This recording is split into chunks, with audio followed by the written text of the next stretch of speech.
Salut, c'est Trado, content de vous retrouver pour la mise à jour de l'analyse technique du SP500, du Nasdaq et du CAC 40 avec du lourd aujourd'hui, pas mal de choses à dire.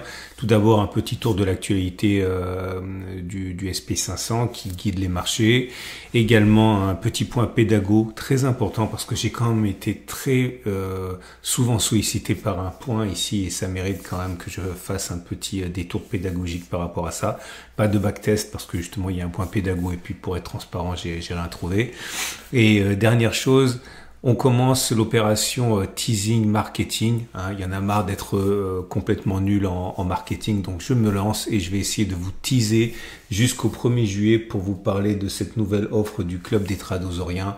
Vous moquez pas, c'est pas mon boulot, mais je vais essayer de faire monter la pression. On va commencer par le SP500 et la news. Bon, pas grand-chose en vérité, c'est simplement qu'au-delà de la bagarre de coq que se livrent Trump et Elon Musk, on a encore une fois l'impression qu'on panique pour rien puisque voilà, Elon Musk a enlevé certains de ses tweets qui étaient vraiment jugés très agressifs.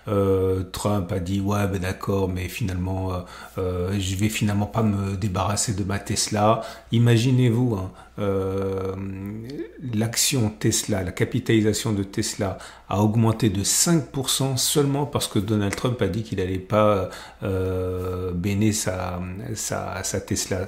Moi je veux bien qu'on me dise que les marchés sont rationnels et que c'est le fruit de l'évolution et de la réflexion, de la rationalité des plus brillants des cerveaux des meilleures universités, mais quand on voit que ça fait monter 5% Tesla, on se demande quand même si le marché n'est pas singulièrement myope et cupide et avide, etc. Donc bref, vous voyez, c'est plutôt la désescalade. Et puis surtout, j'ai envie de dire, depuis le 9 juin, donc depuis 2 jours maintenant, une délégation américaine est en train de rencontrer une délégation chinoise à Londres pour essayer de désescalader encore davantage la situation.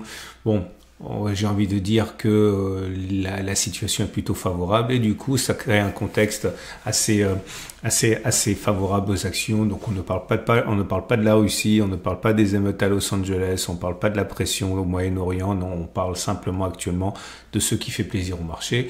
Et donc le SP500 arrive à gravir les échelons. Et donc du coup, ça m'amène au point pédago du jour parce qu'on m'a envoyé pas mal de mails. Alors c'était surtout sur les réseaux sociaux où on m'a dit Trado, fais attention, il y a une divergence baissière sur le SP500. Alors c'est quoi une divergence baissière? Alors la divergence baissière c'est super important parce que si vous savez pas ça, il vous manque un outil important. Imaginons, vous avez les cours qui progressent ainsi avec des pics ascendants et des creux ascendants. Ok, des pics ascendants et des creux ascendants. Et puis vous avez un indicateur technique, souvent le RSI, mais on peut utiliser le MACD, etc. Et le RSI va faire ça. Il va faire des pics ascendants, puis à un moment, il va pas faire des pics ascendants. C'est-à-dire pendant que les cours vont faire des pics ascendants, le MACD, lui, ou le RSI, va faire des pics descendants. C'est ça qu'on appelle une divergence baissière. Et en gros, c'est censé trahir eh bien la méforme ou l'exagération de l'évolution en cours, et c'est annonciateur généralement d'un caractère assez malsain de la progression en cours et très souvent d'une baisse. Ok, enfin c'est ce qu'on dit. Et là vous voyez c'est exactement ce qui se passe. Je vais mettre le RSI et vous voyez là. On est dans une situation typiquement de divergence baissière parce que vous avez bien les cours qui inscrivent sur le SP500 des pics ascendants. Et le RSI, lui, sur le même laps de temps, il inscrit des pics qui sont descendants. Divergence baissière, catastrophe, tous aux abris. Ok. Et on a généralement l'occasion de trouver plein d'exemples comme ça qui font peur, comme par exemple cette baisse là. C'est assez Trump, enfin l'épisode Trump avec une baisse de, ouais, en tout ça a été 20%. Et les analyses techniques ont tendance à prendre cet exemple, par exemple, dire, voilà, on a vu une divergence baissière juste avant, les pics avaient fait des pics ascendants. Et pendant que les cours faisaient des pics ascendants, le RSI lui faisait des pics descendants, divergence baissière, et finalement, fallait faire attention, c'est bien fait pour nous.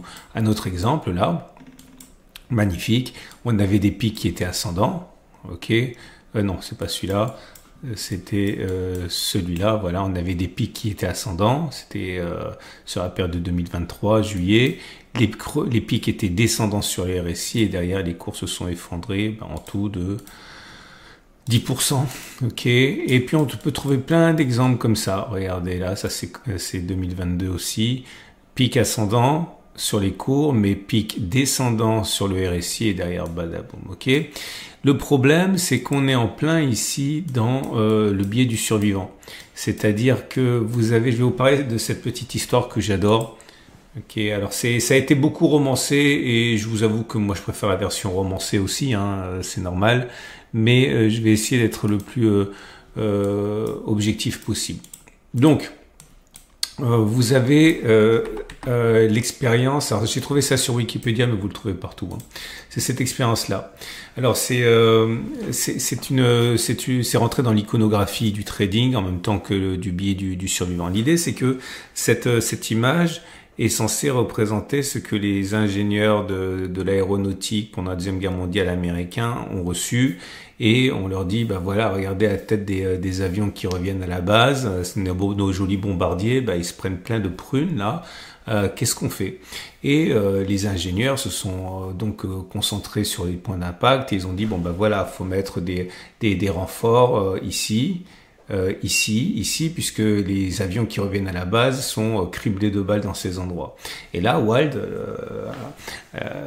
l'ingénieur qui supervisait ça, a dit mais non, c'est pas du tout ça. Vous avez ici un problème de logique. Ça, ce sont les avions qui sont rentrés à la base. Donc, s'ils sont rentrés à la base, c'est qu'ils n'ont pas été abattus. Ceux qui ont été abattus, bah, c'est les avions qui ont été percutés ailleurs. Bah, ça va être au niveau du cockpit, parce que voilà, le pilote a été abattu. C'est au niveau des réserves d'essence, ici, au niveau des moteurs, là, etc. Ou ici, parce que l'avion a été découpé en deux. Donc en fait, la logique, c'est pas de mettre les protections là où il y a les points rouges. La logique, c'est de mettre la protection là où il n'y a pas de points rouges, parce que s'il n'y a pas de points rouges, c'est que les avions sont jamais revenus. Et le problème, c'est que si on fait une analyse uniquement sur les survivants, eh bien on arrive à des conclusions qui sont fausses. Ok, donc ça c'est un exemple qui est extrêmement connu pour l'illustration du biais du survivant. Qu'est-ce que je suis en train de vous dire? Je suis en train de vous dire que c'est pareil pour le trading et c'est pareil pour vos backtests et c'est pareil pour les divergences. C'est-à-dire que je peux vous trouver plein de divergences qui ont été invalidées. Regardez ici. Ok. Là, j'en ai plein, j'ai pris ceux de là parce qu'ils sont assez significatifs. Là, vous voyez, entre ce point-là et ce point-là, on voit bien qu'il y avait une divergence baissière. Mais 3 séances après, on faisait un plus haut encore sur les cours et on faisait également un plus haut sur l'indicateur technique. La divergence baissière a été invalidée, mais ça, on n'en parlera pas parce qu'on ne le voit pas. Mais en temps réel, c'était bien une divergence baissière qui aurait dû nous alerter. Regardez ici, ok. Là, on avait une divergence baissière, mais 3 séances après, les cours ont forcé le passage à tel point que les cours également ont fait des plus hauts en même temps que l'indicateur technique a fait des plus hauts. Et donc, cette divergence baissière a disparu aussi. Donc l'idée, c'est que vous allez toujours trouver des divergences baissières qui ont fonctionné.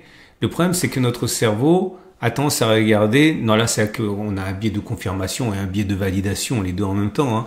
Mais vous voyez bien que vous allez trouver plein de divergences baissières qui ont disparu parce que les cours ont monté tellement puissamment qu'elle a forcé au bout d'un moment les indicateurs techniques à également faire des plus hauts. Et donc à partir de là, moi, je veux bien qu'on me dise Strado, t'es fou là, il y a une divergence baissière. Et ils auront raison. Et vous avez vu, les plus grandes crises commencent avec une divergence baissière. En fait, c'est asymétrique. Les plus grandes crises, les plus grandes baisses commencent avec des divergences baissières, mais toutes les divergences baissières n'amènent pas à des crises. Et je peux vous trouver plein, autant, même plus d'exemples en fait, de divergences baissières invalidées qui sont tombées et enfouies au cimetière des divergences qui n'auront jamais fonctionné, plutôt que des cas comme ça qui retiennent l'attention. Tout ça pour vous dire quoi? C'est que si on continue de monter, eh bien l'indicateur technique va également monter. Et la divergence va disparaître. Est-ce que je suis en train de vous dire qu'il ne faut pas regarder les divergences? Non, absolument, il faut regarder les divergences. Mais à un moment, il faut faire ses choix. C'est comme si vous avez trop d'indicateurs. Vous avez toujours à un moment des indicateurs qui vous disent stop et d'autres indicateurs indicateurs qui vous disent go. Et là, c'est pareil. Une fois que vous avez votre paradigme, une fois que vous savez ce que vous suivez, vous pouvez effectivement travailler sur les indicateurs techniques et leurs divergences pour faire des stratégies qui vont fonctionner, notamment ici, puisqu'on est au contact d'une résistance.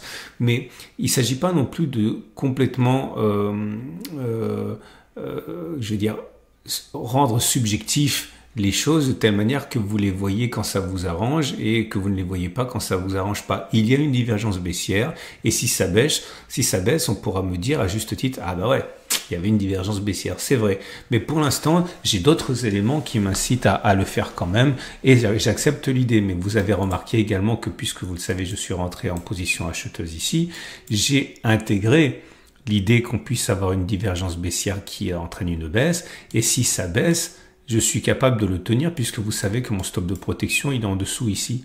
Donc oui, il peut y avoir une divergence baissière, oui, je peux la prendre en plein visage, oui, je vais sans doute la prendre en plein visage, mais j'ai un stop qui intègre la possibilité. Ok, j'espère que vous avez compris ces deux choses et j'espère que ça vous intéressera pour vos prochains backtests.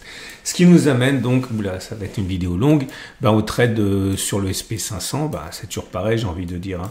Si vous êtes baissier, vous pouvez totalement trader maintenant à la baisse. Hein.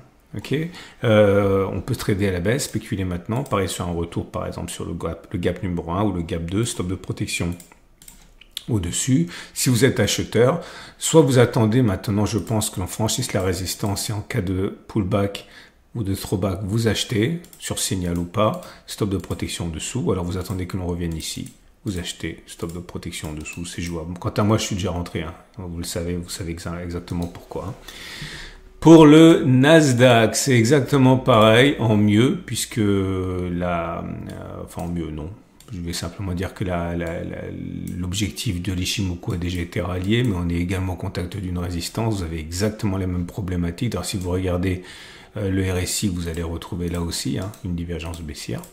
Ok, donc rien de neuf à ce niveau. Si vous voulez acheter, vous pouvez acheter maintenant. Je trouve ça un petit peu dangereux, à moins que vous ayez un travail de structure comme moi. Vous pouvez attendre que ça passe, que ça revienne, vous achetez, stop de protection en dessous. Vous pouvez spéculer à la baisse, stop de protection au-dessus. Vous pouvez attendre que ça revienne ici, vous achetez. Bon, que du très classique. Hein. Et puis le CAC 40, c'est pareil. Sauf qu'on est un peu au milieu de nulle part. Du coup, ça veut dire, à mon avis, qu'on peut monter plus facilement. Hein. Si vous avez un biais acheteur, vous pouvez mettre le stop de protection au-dessus. Si vous êtes patient, vous attendez que l'on revienne ici. Si vous avez un biais qui est vendeur, vous pouvez éventuellement attendre que ça revienne sur les plus hauts. Attendez un signal ou pas, vous spéculez à la baisse, stop de protection au-dessus. Okay. Sinon, il n'y a rien de neuf. Hein. La structure, c'est toujours la même chose. Voilà. Bon, je vais m'arrêter parce que je vais absolument vous teaser. Attention, j'ai pris des cours de marketing avec ChatGPT. Et voilà. Je vous ai bien entendu, je vous ai bien écouté, vous savez que c'est quelque chose qui est très important pour moi, les retours que vous me faites, et vous m'avez dit à très nombreuses reprises que c'est sympa le club des tradosoriens, mais tout le monde n'a pas les moyens de mettre, c'est 1200 € quoi, hein, donc alors c'est sûr c'est 80 webinaires qui correspondent à mon expérience, à 20 ans de travail, etc., mais bon, tout le monde ne peut pas mettre encore une fois plus de 1000 € là-dedans. Et donc, j'ai décidé d'écouter ce qui m'a été recommandé, à savoir partir sur un format d'abonnement mensuel. Alors attention, travaux pratiques, regardez, voilà, effet spécial, J-20. Je ne vais pas vous la faire tous les jours jusqu'au 1er juillet, mais bon, encore une fois, écoutant que mon courage et ChatGPT, je vais détailler progressivement ce que vous allez retrouver dans cette nouvelle offre du club des tradosoriens. Et je commence avec la base, quelque chose qui forcément va vous parler, la vidéo exclusive mensuelle, c'est-à-dire au lieu d'avoir les 80 webinaires exclusifs d'un coup avec le coût associé qui est, je reconnais, voilà, d'un côté je me dis ça les vaut parce que je sais ce que j'ai mis dedans, je les ai utilisés, etc. D'autre côté je me dis tout le monde n'a pas les moyens. Donc voilà, tous les mois, une vidéo exclusive avec généralement des setups que j'ai utilisés, que j'utilise encore ou que on utilise dans le club des tradosoriens, etc. Et c'est le premier élément que vous trouverez tous les mois dans la nouvelle offre du club des tradosoriens. Voilà. Je vous souhaite une excellente journée. Je vous rappelle que la vidéo que j'ai faites ce week-end portaient notamment sur le commitment of traders, c'est-à-dire ce que font les gros, ce que font les hedge funds, ce que font les gestionnaires de fonds, les banques, les traders de banque, etc. Si vous voulez savoir ce que font le smart money, nous on est le dub money, eux c'est le smart money. Regardez, si vous n'avez pas encore fait la vidéo de ce week-end. Ok, excellente journée, à demain pour la mise à jour.